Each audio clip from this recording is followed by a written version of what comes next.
Hi everyone, let us now discuss some important MCQs for NEET examination and as well as for MSET examination. So first question చూద్దాం. Which one of the following sets of animals belongs to a single taxonomic group? So ఇక్కడ ABCD ఇచ్చారు కదా. So ప్రతి గ్రూప్లోన కొన్ని ఆర్గానిజమ్స్ని కలిపి ఒక group చేశారు. ఈ విధంగా గ్రూప్ చేసినటువంటి ఆర్గానిజంలో అన్నీ ఒకే టాక్సానమిక్ గ్రూప్కి సంబంధించినవి ఉన్నాయా లేదా వేరు వేరు టాక్సానమిక్ గ్రూప్కి సంబంధించినవి ఉన్నాయా? ఫర్ ఎగ్జాంపుల్ టాక్సానమిక్ గ్రూప్ అంటే అదే వర్గానికి, దట్ మీన్స్ అదే ఫైలానికి సంబంధించినవి, లేకుంటే అదే ఇక సబ్ ఫైలంకి సంబంధించినవి, క్లాస్కి సంబంధించిన ఆర్గానిజమ్స్ ఉన్నాయా, లేకుంటే వేరు వేరు ఫైలమ్స్కి క్లాసెస్కి సంబంధించిన ఆర్గానిజమ్స్ ఉన్నాయా అనేటువంటిది ఇక్కడ క్వశ్చన్ అన్నమాట. సో ఫస్ట్ చూద్దాం. ఇక్కడ కటిల్ ఫిష్ ఇచ్చారు, జెల్లీ ఫిష్ ఇచ్చారు, silver fish, dog fish, star fish ఇచ్చారు. సో ఇక్కడ కానీ మనం చూసినట్టయితే కటిల్ ఫిష్ అనేటువంటిది చూస్తే ఇది ఒక మొలస్క్, జెల్లీ ఫిష్ అనేటువంటిది చూస్తే ఇది ఒక సీలెంట్రేటు, సిల్వర్ ఫిష్ చూస్తే ఇది ఒక ఆర్థ్రోపోడు, డాగ్ ఫిష్ చూస్తే ఇది ఒక ఫిష్ అన్నమాట, అంటే స్కోలియోడాన్, స్టార్ ఫిష్ చూస్తే ఇది ఒక ఇకైనోడర్మేటు. అంటే వేరు వేరు టాక్సానమిక్ గ్రూప్కి సంబంధించినవి ఉన్నాయి కాబట్టి is not correct. So silver fish లెపిస్పాడిస్ సిల్వర్ ఫిష్ అంటారు. ఇక జెల్లీ ఫిష్, సో ఇక అరీలియాన్ ఇక జెల్లీ ఫిష్ అని చెప్పడం జరుగుతుంది. అలాగే సెపియాన్ కటిల్ ఫిష్ అంటారు. అలాగే ఇక ఆస్టీరియాస్ స్టార్ ఫిష్ అని, స్కోలియోడాని డాగ్ ఫిష్ అని చెప్తారు. ఓకే, నెక్స్ట్ చూద్దాం. బ్యాట్ ఇచ్చారు, పీజియన్ ఇచ్చారు, బటర్ఫ్లై ఇచ్చారు. ఇక బటర్ఫ్లై అనేది ఒక ఇన్సెక్ట్ అంటే ఆర్థ్రోపోడు, పీజియన్ అనేది ఒక బర్డ్ ఏవ్స్ పక్షులు, బ్యాట్ అనేది ఒక మమ్మేలు క్షీరదం. సో ఇవి కూడా ఒకే టాక్సానమిక్ గ్రూప్కి సంబంధించినవి కాదు. థర్డ్ వన్ చూద్దాం. Monkey, chimpanzee, man. ఎస్, ఈ మూడు కూడా మమ్మేల్సే, మూడు కూడా క్షీరదాలే కాబట్టి సో వీటన్నిటిని కూడా ఒకే టాక్సానమిక్ గ్రూప్ అని చెప్పచ్చు. అయితే చివరి ఆప్షన్ కూడా చూద్దాం. సిల్క్ వామ్ ఇచ్చారు, ఇది ఒక ఆర్థ్రోపోడు. టేప్ వామ్ ఇచ్చారు. టేప్ వామ్ అంటే మనం చూసినట్టయితే ఇది ఒక ప్లాట్ హెల్మింత్ ఆర్గానిజం అనమాట. అలాగే ఎర్తువామ్ ఇచ్చారు, ఇది ఒక అనిలిడ్ అనమాట. సో ఇవి అన్నీ ఒక టాక్సానమిక్ గ్రూప్ కాదు. సో వీటిలో సి మాత్రమే ఒకే టాక్సానమిక్ గ్రూప్, అంటే ఒకే వర్గానికి సంబంధించినవి అన్నీ కూడా మమ్మేల్స్ అని మనం చెప్పుకోవచ్చు. Next, which one of the following statements is incorrect? So ఇక్కడ 4 స్టేట్మెంట్స్ ఇచ్చారు. 4 స్టేట్మెంట్స్లో 3 స్టేట్మెంట్స్ కరెక్ట్, ఒక statement wrong and so wrong స్టేట్మెంట్ని మనం ఇక్కడ ఐడెంటిఫై చేయాలి.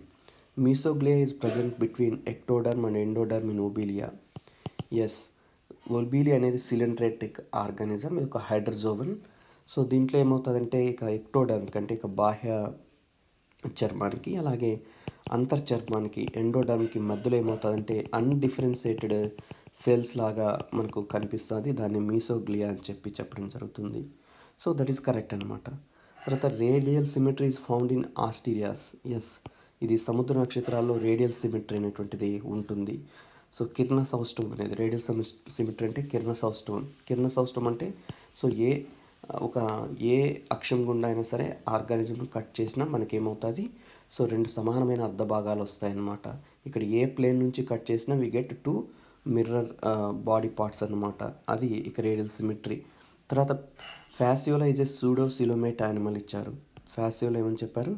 ఈజ్ ఏ సూడోసిలోమేట్ యానిమల్ ఇచ్చారు. తర్వాత Taenia is a triploblastic organism అని ఇచ్చారు. ఎస్, ఇక టీనియా అనేది ఇక ట్రిప్లోబ్లాస్టిక్ అంటే త్రిస్తరిత జీవి అంటాం. టీనియా సోలియంని ఏమంటాం? దీంట్లో 3 జనన స్తరాలు ఉంటాయి, ఎక్టోడర్మ్, మీసోడర్మ్ అండ్ ఎండోడర్మ్. ఈ ఫ్యాసియాలా హెపాటికా, దీన్ని లివర్ ఫ్లూక్ అంటారు. ఇది సూడోసిలోమేట్ కాదు, ఇది ఏసిలోమేట్ అనమాట. సో దీంట్లో ఎక్టోడర్మ్, మీసోడర్మ్కి మధ్య వీటిలో ఇక మీసోడర్మ్లో మధ్యలో ఎలాంటి క్యావిటీ అనేటువంటిది ఫామ్ అవ్వదు. సో క్యావిటీ ఫామ్ అయితే దాన్ని మనం ఏమంటాము, ఇక సీలోమ్ అని చెప్తాం. కానీ ఇక్కడ క్యావిటీ ఫామ్ కాదు కాబట్టి సో దీన్ని ఏసీలోమేట్ కానీ చెప్పడం జరుగుతుంది. Next, which of the following statements is incorrect? ఇక్కడ కూడా మళ్ళీ 4 స్టేట్మెంట్స్, 4లో 3 స్టేట్మెంట్స్ ఆర్ కరెక్ట్, ఒక స్టేట్మెంట్స్ ఈజ్ ఇన్కరెక్ట్ అనమాట. అది ఐడెంటిఫై చేయాలి. In cockroaches and prawns, so cockroaches, prawns, the excretion of waste material occurs through malpighian tubules అన్నారు. In ctenophores locomotion is mediated by comb plates అన్నారు. In fasciola flame cells take part in excretion అన్నారు. Earthworms are hermaphrodites and at cross fertilisation takes place among them అన్నారు. Yes, వీటిలో చూస్తే ఇక B option is correct. వీటిలో comb plates అనేటువంటివి ఉంటాయి. అంటే దువ్వెన లాంటి ఒక పలకాలు ఉంటాయి, ఒక 8 ప్లేట్స్ ఉంటాయి. ఇక వీటిలో టీనోఫోర్స్లో ఆ 8 ప్లేట్స్ ద్వారా వీటిలో లోకోమోషన్ అనేది, చలనం అనేటువంటిది జరుగుతుందన్నమాట. ఈ ఫ్యాషియల్ హెపాటిక్ అలా చూస్తే ఫ్లేమ్ సెల్స్ లేదా వీటిని జ్వాలా కణాలు అంటారు. ఈ జ్వాలా కణాల ద్వారా ఎక్స్క్రీషన్ అంటే విసర్జక్రియ జరుగుతుందన్నమాట. నెక్స్ట్ ఎర్త్వామ్స్ అనేటువంటి హెర్మాప్రోడైట్స్ అన్నారు. అంటే బోత్ ఇక మేల్ రిప్రొడక్టివ్ సిస్టమ్ అంటే ఇక పురుష ప్రత్యుత్పత్తి వ్యవస్థ, ఫిమేల్ రిప్రొడక్టివ్ సిస్టమ్ అంటే ఇక స్త్రీ ప్రత్యుత్పత్తి వ్యవస్థ రెండు ఉంటాయి. అయినప్పటికీ వీటిలో క్రాస్ ఫర్టిలైజేషన్ అనేటువంటిది జరుగుతుంది అన్నారు. ఎస్, వీటిలో క్రాస్ ఫర్టిలైజేషన్ జరుగుతుంది. రెండు ఉన్నప్పటికీ వీటిలో ఇక సెల్ఫ్ ఫర్టిలైజేషన్, ఆత్మ ఫలదీకరణ జరగకుండా పరఫలదీకరణ అనేటువంటిది జరుగుతుందన్నమాట. సో దీంట్లో రాంగ్ స్టేట్మెంట్ ఏంటి? నెక్స్ట్ ఇక కాక్రోచెస్ ప్రాణులు ఏమవుతున్నారు? మాల్ఫీజన్ ట్యూబుల్స్ ద్వారా ఇక ఎక్స్క్రీషన్ జరుగుతుంది అంటున్నారు. కాక్రోచెస్లో అయితే మాల్ఫీజన్ ట్యూబుల్స్ ద్వారా జరుగుతుంది, కానీ ఫ్రాన్లో కానీ చూస్తే మనకు ఇక మాల్ఫీజన్ ట్యూబుల్స్ అనేటువంటిది ఉండవు. ఇక ప్రాన్లో ఉన్నటువంటి ఇక ఎక్స్క్రీటరీ ఆర్గాన్స్ ఏమున్నాయంటే గ్రీన్ గ్లాండ్స్ అనేటువంటిది, హరిత గ్రంథులు అంటాం. సో ఇక గ్రీన్ గ్లాండ్స్ ద్వారా ఏమవుతుందంటే వీటిలో ఇక ఎక్స్క్రీషన్ జరుగుతుంది.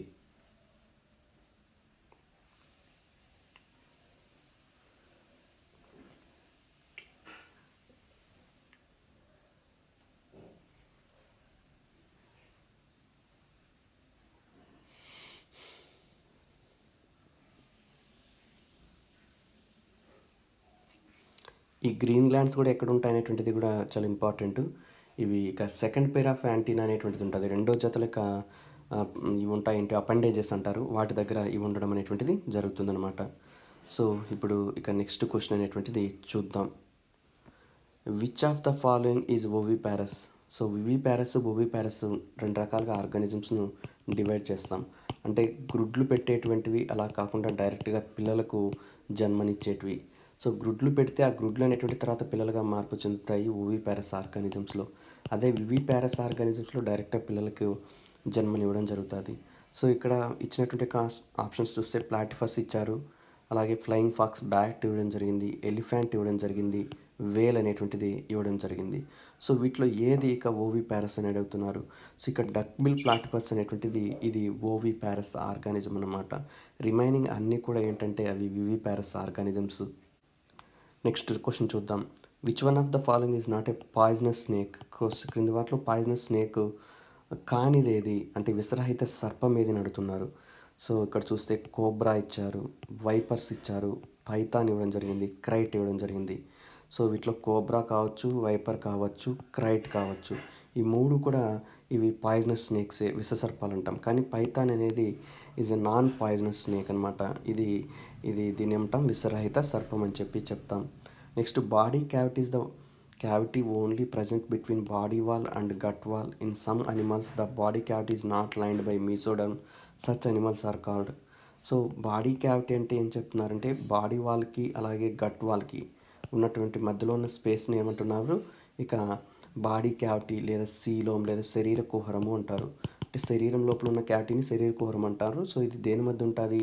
ఇక్కడ బాడీ క్యావిటీకి అలాగే ఇక్కడ ఉన్నటువంటి గట్ అంటే ఇది ఆహార నాళంకు ఉన్నటువంటి ఇక గోడకి దీనికి మధ్యలో ఉన్నది ఇక బాడీ క్యావిటీ. అయితే మీసోడర్మ్లో చీలిక ఏర్పడి క్యావిటీ ఏర్పడితే దాన్ని మనం సీలోమ్ అని చెప్తాం. సో అలా కాకుండా ఇక జస్ట్ ఇక మీసోడర్మ్ అండ్ ఇక్కడ ఉన్నటువంటి ఎండోడర్మ్ మధ్య ఒక చిన్న స్పేస్ ఫామ్ అయ్యి దాన్ని క్యావిటీగా కన్సిడర్ చేస్తే దాన్ని సీలోమేట్ అని చెప్పి మనం చెప్పడం జరుగుతుంది. అంటే మిథ్యా శరీర కుహరంగా దాన్ని చెప్పడం జరుగుతుంది అనమాట. అయితే కొన్నిట్లో ఇది మీసోడర్మ్తో లైన్ కాదు, అలాంటి వాటిని ఏమంటారు అంటున్నారు. సో ఏసీలోమేట్సా, సూడోసిలోమేట్సా, సీలోమేట్సా, హీమోసిలోమేట్సా అంటున్నారు. సో వీటిని సూడోసిలోమేట్స్ అని చెప్పడం జరుగుతుంది. సో సీలోమేట్స్ అంటే ఏంటి? మీసోడర్మ్ అనేటువంటిది స్ప్లిట్ అవ్వడము జరిగి దాని ద్వారా ఫామ్ అయితే దాన్ని ఏమంటాం మనము? సీలోమ్ అని చెప్పడం జరుగుతుంది. సో వీటిలో ఏమవుతుంది సూడోసిలోమేట్స్లో అంటే ఈ సూడోసిలోమేట్లో సో ఇది మీసోడర్మ్ అనేటువంటిది స్ప్లిట్ కాకుండా ఫామ్ అవుతుంది, అందువల్ల వీటిని సూడోసిలోమేట్స్ అంటారు. సో మీసోడర్మ్లోనే స్ప్లిట్ అయ్యి ఫామ్ అయితే దాన్ని యాక్చువల్గా సీలోమ్ అంటాం. అలాగే మీసోడర్మ్లో స్ప్లిట్ అయ్యి ఫామ్ కాకుండా మనకు ఇక జస్ట్ అక్కడ ఉన్నటువంటి ఇక డైజెస్టివ్ వాల్కి అలాగే అక్కడ ఉన్నటువంటి అంటే గట్ వాల్కి దెన్ అక్కడ ఉన్నటువంటి ఇక మీసోడర్మ్కి మధ్యలో ఒక క్యావిటీ లాగా ఫామ్ అయితే, సో ఇది మీసోడర్మ్లోకి క్యావిటీ లాగా కాదు, మీసోడర్మ్కి అక్కడ ఉన్న ఎండోడర్మ్కి మధ్యలో క్యావిటీ లాగా ఫామ్ అయితే దాన్ని సూడో సీలోమ్ అని చెప్పడం జరుగుతుంది. సో సీలోమ్ గురించి ఇక నెక్స్ట్ వీడియోలో ఒకటి కావాలంటే క్లియర్గా ఎక్స్ప్లెయిన్ చేసుకుందాం. నెక్స్ట్ క్వశ్చన్ చూద్దాం. Match the following list of animals with their level of organisation. So ఇది లెవెల్ ఆఫ్ ఆర్గనైజేషన్కి సంబంధించి question. Organ level. So organ level అంటే అవయవ స్థాయి, సెల్యులార్ అగ్రిగేట్ లెవెల్ కణ స్థాయి, టిష్యూ లెవెల్ కణజాల స్థాయి, ఆర్గాన్ సిస్టమ్ అవయవ వ్యవస్థ స్థాయి. ఇక్కడ పెరిటిమా, ఫ్యాసియోలా, స్పాంజిల్లా అండ్ ఒబీలియా ఇవ్వడం అనేటువంటిది జరిగింది. సో వీటిలో టిష్యూ లెవెల్ ఏది, మనం సెల్యులార్ అగ్రిగేట్ లెవెల్ ఏది ఇలా చూసుకోవాలి. సో ఇక్కడ సెల్యులార్ లెవెల్ కణస్థాయి అంటే ప్రోటోజోన్స్ వస్తాయి.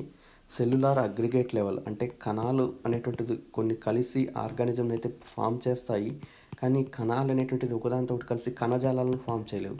సో ఆల్రెడీ టిష్యూస్ గురించి ఎక్స్ప్లెయిన్ చేశాను, అక్కడ మీరు దీని గురించి కాన్సెప్ట్స్ ఎక్స్ప్లెయిన్ చేశాను, మీరు ఒకసారి ఆ వీడియోస్ చూడండి.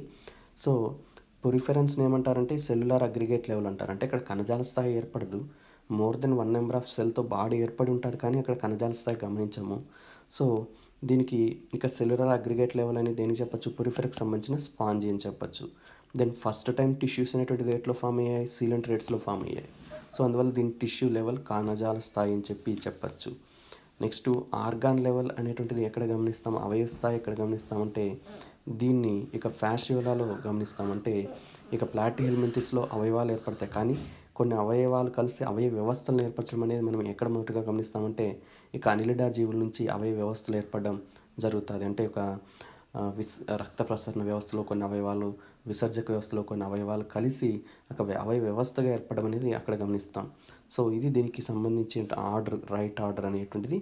సో ఆర్గాన్ లెవెల్ అనేటువంటిది, ఆ సెల్యులార్ లెవెల్ అనేది, టిష్యూ లెవెల్ అనేది, ఆర్గాన్ సిస్టమ్ లెవెల్ అనేది ఎక్కడెక్కడ ఉంది అనేది. సో ఫస్ట్ ఆర్గాన్ లెవెల్ అనేటువంటిది మనం చూస్తే ఫ్యాసియోలాలో గమనిస్తాము. అంటే ఇక్కడ మొదటి దానికి వచ్చి ఇక్కడ ఫస్ట్ బి, సెకండ్ సి ఇలా ఇచ్చారు. ఓకే, ఇక్కడ మొదటి దానికి బి అన్నారు. ఓకే, ఫస్ట్కి బి కాదు, సో ఫస్ట్కు డి అనేటువంటిది కరెక్ట్. సో ఫస్ట్కి డి అనేటువంటిది చూస్తే ఎక్కడుంది, ఇక్కడ ఉంది. అలాగే సెకండ్కి రైట్ వచ్చి ఏ అనేటువంటిది ఎస్, ఇది కరెక్టే. అలాగే థర్డ్కు బి ఇచ్చారు, ఎస్ కరెక్టే. అలాగే 4కి సి ఇవ్వడం జరిగింది, ఎస్ ఇది కరెక్టే. సో ఇది దీనికి రైట్ ఇక స్టేట్మెంట్ లేదా రైట్ ఆన్సర్ అనమాట. So thank you for watching this video.